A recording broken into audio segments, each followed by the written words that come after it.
Hello guys and girls, ladies and gentlemen's, ఇప్పుడు మీరు చూస్తుంది మాస్కో ఎయిర్పోర్ట్ అనమాట. సో మీకు ఎలా ఉందో ఒకసారి చూపిస్తాను చూడండి. ఖచ్చితంగా మన ఛానల్ ఫస్ట్ టైం చూసినట్లయితే మన ఛానల్ని సబ్స్క్రైబ్ చేసుకోండి. అలాగే నచ్చితే కూడా షేర్ కూడా చేయండి.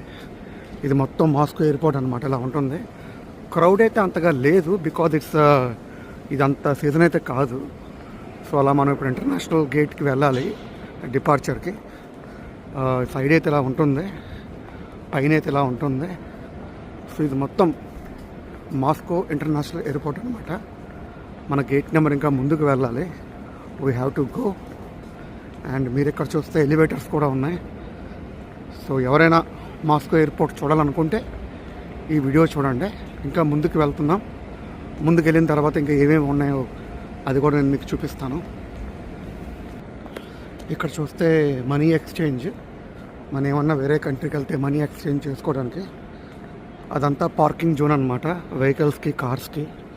మనం ఇప్పుడు ఎటు నుంచే వచ్చాము. సో మనం ఇప్పుడు ఇమిగ్రేషన్ వరకు వెళ్ళాలి.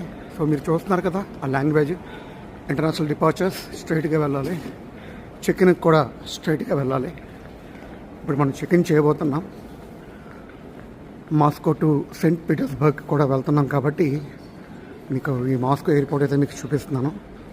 ముఖ్యంగా మన తెలుగు వాళ్ళు కొత్తగా ఈ ఛానల్ చూసినట్లయితే నన్ను ఆదరించండి, ఆశీర్వదించండి. సో ఇది చూస్తున్నారు కదా, మీకు తెలిసిందే, ఇదంతా స్కాన్ చేసి పంపుతారు మన లగేజ్ని, బ్యాగేజ్ని, ఎవ్రీథింగ్. సో ఇప్పుడు అలాగా గేట్స్ ఓపెన్ చేశారు. ఇప్పుడు మనం ఇమిగ్రేషన్ చేయించుకోవాలి ఈ కంట్రీ నుంచి వెళ్ళాలంటే. సో మీరు లాంగ్వేజ్ చూస్తున్నారు కదా, అరైవల్స్ ఇటుపక్క ఉంది, పార్కింగ్ కూడా ఇటుపక్కే ఉంది. సో దాని సీలింగ్ అయితే ఇలా ఉంటుందండి. ఎయిర్పోర్ట్లో సీలింగ్, మాస్కో ఎయిర్పోర్ట్ సీలింగ్ ఇలా ఉంటుంది. ఇదంతా గేట్స్ అనమాట. ఎక్కడికెక్కడ నేను మీకు చూపిస్తున్నాను.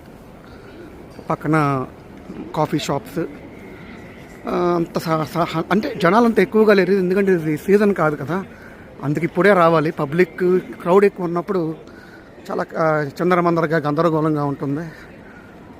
సో ఇక్కడ చూస్తే మీరు డిపార్చర్ బోర్డు మొత్తం రాశారు, చూశారు కదా.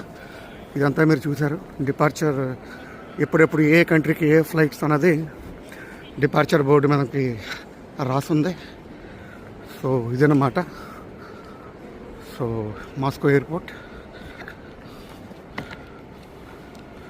సో చూడండి, ఇప్పుడు మనం గేట్కి వెళ్తున్నాం కాబట్టి మీకు రికార్డ్ చేస్తున్నాను మాస్కో ఎయిర్పోర్ట్ మొత్తం.